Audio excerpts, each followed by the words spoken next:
Hello team. मेरा नाम पूजा पाठक है और आज हम लोग एक टॉपिक स्टार्ट करने वाले ह्यूमन रिप्रोडक्शन का, जो कि है female reproductive system. Male reproductive system मैंने पहले भी अपने कुछ पार्ट्स में, जो है प्रीवियस पार्ट में ऑलरेडी कंप्लीट कर दिया है।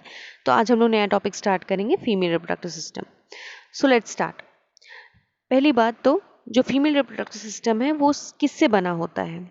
वो बना होता है प्राइमरी सेक्स ऑर्गन और सेकेंडरी सेक्स ऑर्गन से। ये कहाँ प्रेजेंट होता है? जैसा कि ये फीमेल बॉडी है, आप देख सकते हैं ये फीमेल बॉडी है, ये इसका एब्डोमेन रीजन है और ये जो नीचे वाला रीजन है पेल्विक रीजन है। तो पेल्विक रीजन में जो है रिप्रोडक्टिव सिस्टम पाया जाता है। ठीक है, तो लोकेशन क्या हुई? लोकेशन हुई पेल्विक रीजन। अभी ये बात करते हैं कि रिप्रोडक्टिव सिस्टम जो है वो बना किस चीज़ का होता है। वो बना होता है प्राइमरी सेक्स ऑर्गन का और सेकेंडरी सेक्स ऑर्गन का। अभी प्राइमरी सेक्स ऑर्गन्स जो होते हैं वो माने जाते हैं ओवरीज को। ओवरीज कहाँ है? अब ओवरीज ये है, पेयर ऑफ ओवरी। ठीक है, आइदर साइड में। ठीक है, दोनों आइदर साइड्स प्रेजेंट होते हैं। एक ये जो है ओवरी इस तरफ लेफ्ट साइड और ये है राइट साइड। अभी बात करते हैं कि ये प्राइमरी सेक्स ऑर्गन क्यों कहलाते हैं। क्योंकि ओवरीज का फंक्शन है ओवा का प्रोडक्शन करना, और कहा जाए तो एग का प्रोडक्शन करना। और ये जो है ओवरीज जो है एक हेट्रोक्राइन सिस्टम है अपने आप में, और या कह सकते हैं हेट्रोक्राइन ग्लैंड है, क्योंकि एक्सोक्राइन और एंडोक्राइन दोनों रोल ये प्ले करता है। नॉट इवन ओवरीज, जो है टेस्टिस भी सेम रोल प्ले करता है इन case of males. In case of males जो टेस्टिस है वो जो है स्पर्म्स का प्रोडक्शन करता है, एज वेल एज हॉर्मोन्स का, जो कि स्टेरॉयडल हॉर्मोन्स होते हैं। And in case of females, ovaries are responsible for giving rise to ova और वी कैन से एग्स।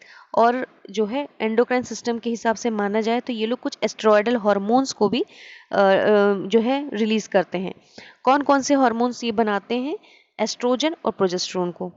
ये एस्ट्रोजन और प्रोजेस्टेरोन बनते कैसे हैं? जो बॉडी में जो कोलेस्ट्रॉल है वो विसिनिटी में कोलेस्ट्रॉल को कलेक्ट करते हैं और उस कोलेस्ट्रॉल को कन्वर्ट करते हैं प्रोजेस्टेरोन में और एस्ट्रोजन में, और इस तरह से ये अपना एंडोक्राइन सिस्टम इनका काम करता है।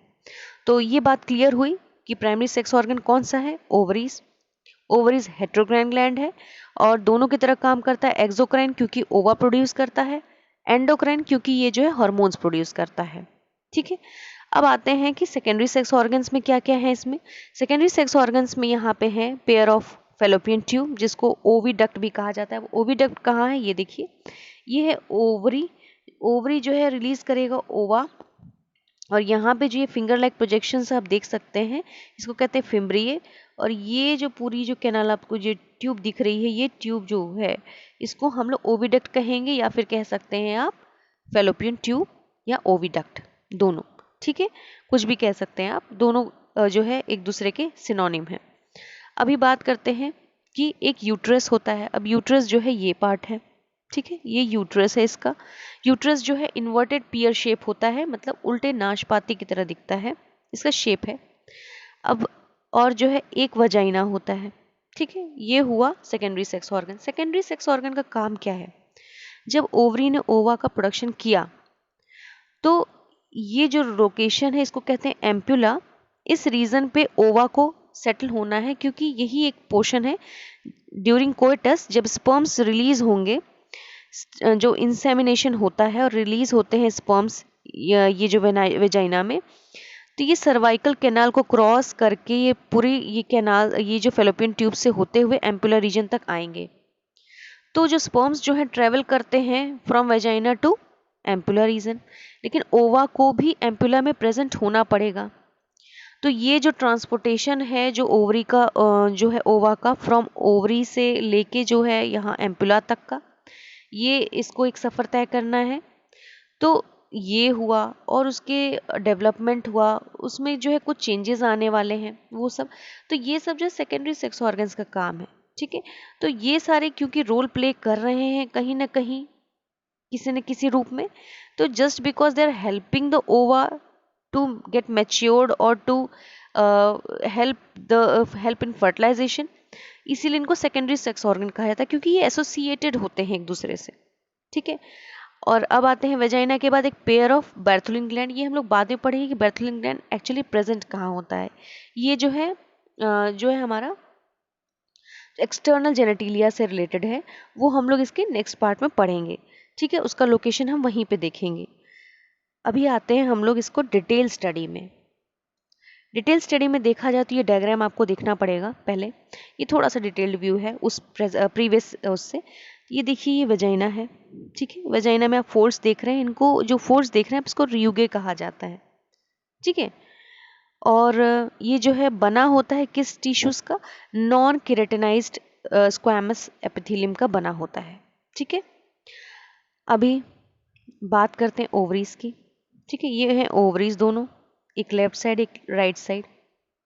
ओवरीज जो है यूट्रस से कनेक्टेड होती हैं, जुड़ी होती हैं, क्योंकि इनको पोजीशन में भी तो रहना है। अगर इनको जोड़ा ना जाए तो ये ड्रॉप हो जाएंगी। इसीलिए इनको जोड़ने के लिए जो है यहाँ पे ओवेरियन लिगामेंट्स जो है रिस्पॉन्सिबल होती हैं। ठीक है, ओवेरियन लिगामेंट्स जो है रिस्पॉन्सिबल होती हैं। ठीक है, तो ये ओवेरियन लिगामेंट का हाल खत्म हुआ। अब दूसरी बात करते हैं कि ये है फेलोपियन ट्यूब। फेलोपियन ट्यूब का जो प्रोसेस है, ये सॉरी जो पार्ट है, आप ये देखिए। फेलोपियन ट्यूब में जो फिंगर लाइक प्रोजेक्शंस हैं, ये इनका काम है जब ओवरी ओवा प्रोड्यूस करे तो ये जो है फिंगर्स जो प्रोजेक्शंस हैं, ये इस ओवा को पिक करती हैं और उसके बाद इसको ट्रेवल कराती हैं अप टू एम्पुला। अब देखिए, ये फिम्ब्रिये है, फिम्ब्रिये से ये इन्फंडिबुलम है, ये है एम्पुला रीजन। ठीक है, ये जो रीजन है ये एम्पुला है, ये है यहाँ का रीजन जो फिंगर लाइक प्रोजेक्शन वो फिम्ब्रिये है। फिम्ब्रिये से एफ से फिम्ब्रिये, एफ से फिंगर लाइक। ये पार्ट जो है इन्फंडिबुलम है, ये है एम्पुला। ये द मोस्ट वाइडेस्ट पार्ट है, सबसे चौड़ा पार्ट है जो है फेलोपियन ट्यूब का, वाइडेस्ट है। और ये जो पार्ट है नैरो पार्ट, ये कहता है इस्थमस। पहले एनसीईआरटी में दिया गया था कि एम्पुलरी इस्थमिक जंक्शन पे जो है फर्टिलाइजेशन होता है, but now it is very clear कि एम्पुला जो रीजन है वही रिस्पॉन्सिबल होता है फॉर द फर्टिलाइजेशन, और यहाँ तक इसको स्पर्म्स जो है ट्रेवल करते हैं फॉर द फर्टिलाइजेशन। उसके बाद अब आते हैं ये ओवरी पे। ओवरी में जो है अपर पार्ट जो होता है इसको कहते हैं फंडस ऑफ द ओवरी, और जो ये पार्ट है मिडिल पार्ट इसको कहते हैं बॉडी। ठीक है, अब आते हैं कि किस चीज़ का बना हुआ होता है।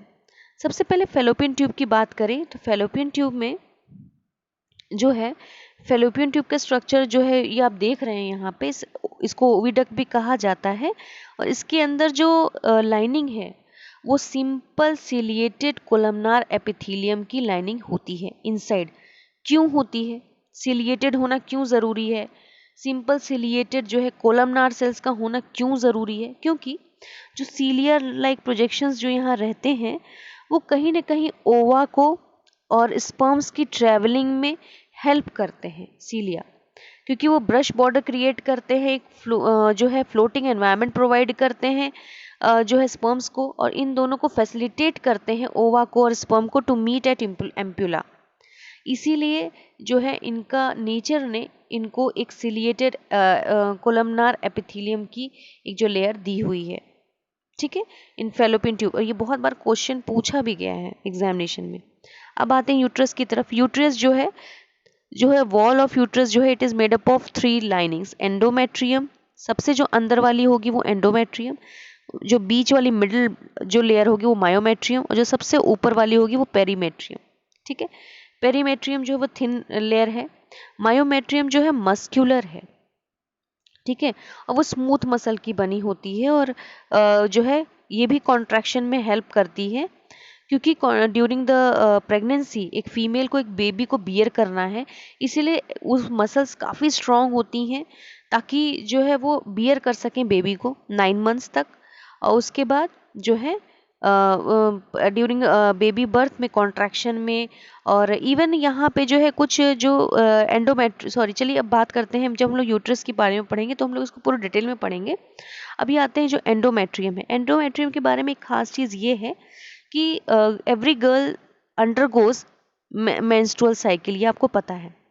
तो मेंस्ट्रुअल साइकिल के दौरान shedding of the lining of endometrium occurs. ठीक है, जब ब्लीडिंग होती है तो एंडोमेट्रियम जो लाइनिंग होती है वही शेड ऑफ होती है ड्यूरिंग द पीरियड्स। ठीक है, तो होता क्या है कि जो ये एंडोमेट्रियम है इसके ऊपर 2 लेयर्स पाई जाती हैं, और उन 2 लेयर्स में से जो है अपर लेयर जो है ये एंडोमेट्रियम की, वो जो है शेड ऑफ होती है और पीरियड्स के दौरान जो है वो ब्लीडिंग स्टार्ट होती है। ठीक है, तो यहाँ पे कितनी लेयर्स हुई, एंडोमेट्रियम, मायोमेट्रियम और पेरीमेट्रियम। ठीक है, जिसमें से कि एंडोमेट्रियम जो लाइनिंग है वही जो है शेड ऑफ होती है ड्यूरिंग द मेंस्ट्रुअल साइकिल। अभी बात करते हैं यहाँ पे कि जो मैंने बताया आपको कि अभी चलिए हम लोग आगे बढ़ते हैं, तो हम लोग ये जानते हैं कि ये पता है आपको ये क्या है, ये है सर्विक्स, सॉरी ये है सर्विक्स और ये है सर्वाइकल कैनाल। ठीक है, यहाँ पे एक ऑरिफिस है, एक यहाँ ऑरिफिस है, जिसको मतलब कहते हैं ओपनिंग। तो जो यूट्रस और सर्वाइकल कैनाल के बीच का जो ओपनिंग है उसको कहेंगे इंटरनल ऑरिफिस, और जो ओपनिंग है सर्वाइकल कैनाल और वेजाइना के बीच में उसको कहते हैं एक्सटर्नल ऑरिफिस। ठीक है, और अब एक और चीज़ पे आ जाते हैं हम लोग कि जब जो बेबी जब वूम में रहता है, यूट्रस में रहता है 9 months, during the time of parturition baby has to come out through the vagina. तो ये जो कैनाल है ये सर्विक्स की और ये vagina, cervix plus vagina is equal to the birth canal. तो बर्थ कैनाल कौन फॉर्म करता है, सर्विक्स और वेजाइना दोनों मिलके जो है बर्थ कैनाल फॉर्म करते हैं और बेबी को हेल्प करते हैं, एक पैसेज देते हैं ताकि बेबी 9 मंथ्स के बाद अपनी कंप्लीट कर सके अपनी साइकिल को, और उसके बाद फिर वो पार्चुरेशन के टाइम उसका बर्थ हो सके। ठीक है, तो ये सारी चीज़ें हमने पढ़ी। अब हम ये बात करते हैं कि जो हमने ये तो जान लिया कि जो ओवरी जो है वो एक जो है लिगामेंट से, ओवेरियन लिगामेंट से जुड़ी होती है and it is held in position by with the help of ovarian ligament. लेकिन ये जो पूरा ओवेरियन सिस्टम है, सॉरी जो रिप्रोडक्टिव सिस्टम है, ये जो यूट्रस है, जो फेलोपियन ट्यूब है, ये सारा एक साथ जुड़ा रहता है एब्डोमिनल कैविटी से। ठीक है, तो वो कौन उनको हेल्प करता है to held in the position, ये टर्म्स आपको थोड़े पढ़ने पड़ेंगे। जैसे कि broad ligament help the uterus to uplift completely towards the abdominal cavity, ताकि जो है एब्डोमिनल कैविटी से वो अटैच रहे और स्टिफनेस रहे उसके अंदर, और वो कोई भी ऑर्गन जो है अपने प्लेस से हिले नहीं, और वो एक स्टिफनेस प्रोवाइड करता है, सपोर्ट प्रोवाइड करता है। तो कौन सा लिगामेंट हेल्प करता है, ब्रॉड लिगामेंट। इवन एक बेबी जब होगा वुम में तो भी उसको एक स्ट्रेंथ चाहिए, एक सपोर्ट चाहिए, तो कौन सा लिगामेंट जो है हेल्प करता है, ब्रॉड लिगामेंट। ब्रॉड लिगामेंट जो होता है वो मेसोजेल्पिंग्स, मेसोवेरियम और मेसोमेट्रियम से मिलके बना है। मेसोमेट्रियम जो है कंप्लीट करता है, ये सबसे बड़ा पार्ट जो है, मेजर पार्ट जो है कवर करता है मेसोमेट्रियम। ये जो लिगामेंट जो है ये जो लोअर पार्ट जो है ये मेसोमेट्रियम का है, जो यूट्रस से ज़्यादातर जुड़ा हुआ है। इवन यूरेटर जो है वो इसी के अंडर आता है, यूरेटर भी इससे अटैच रहता है। अब बात करते हैं जो मेसोवेरियम जो वो हेल्प करता है ओवरी को to held towards upward the oviduct, और we can say towards the fallopian tube, ताकि वो अपलिफ्ट हो सके टूवर्ड्स द फेलोपियन ट्यूब और स्टिफनेस रहे।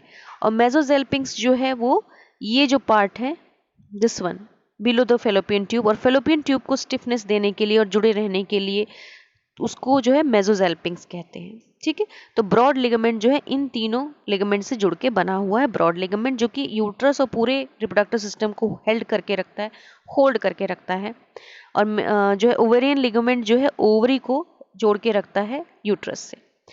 और एक चीज़ और मैं यहाँ बताना चाहूँगी कि ओवरीज जो हैं, भले ही 2 ओवरीज है, फिर भी मंथली एवरी फीमेल जो है वो हर मंथ जो है 1 ओवा प्रोड्यूस करती है। और 1 मंथ, अगर 1 मंथ लेफ्ट साइड ओवरी ने प्रोड्यूस किया ओवा, नेक्स्ट मंथ सेकेंड वन, तो टर्न वाइज ये दोनों प्रोड्यूस करती हैं। और ये टर्न वाइज क्यों है, क्योंकि अगर एक ओवरी जो है प्रोड्यूस करेगी ओवा को, उसके बाद वो दोबारा अपने रिपेयर साइकिल में चली जाती है, तब तक उसको टाइम चाहिए अपने दोबारा रिपेयर मोड में आके नया ओवा प्रोड्यूस करने के लिए। जब तक वो रिपेयर होगी, नेक्स्ट मंथ जो है नेक्स्ट ओवरी जो है रेडी रहती है अपनी ओवा को प्रोडक्शन के लिए।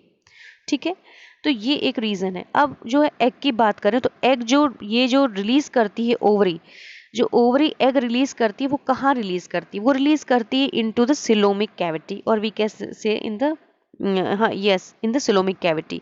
इसीलिए जो ह्यूमन एग को कहा जाता है सिलोमिक एग, क्योंकि सिलोमिक कैविटी में वो है जो ओवा जो है ओव्यूलेशन होता है और वो रिलीज हो जाता है एग।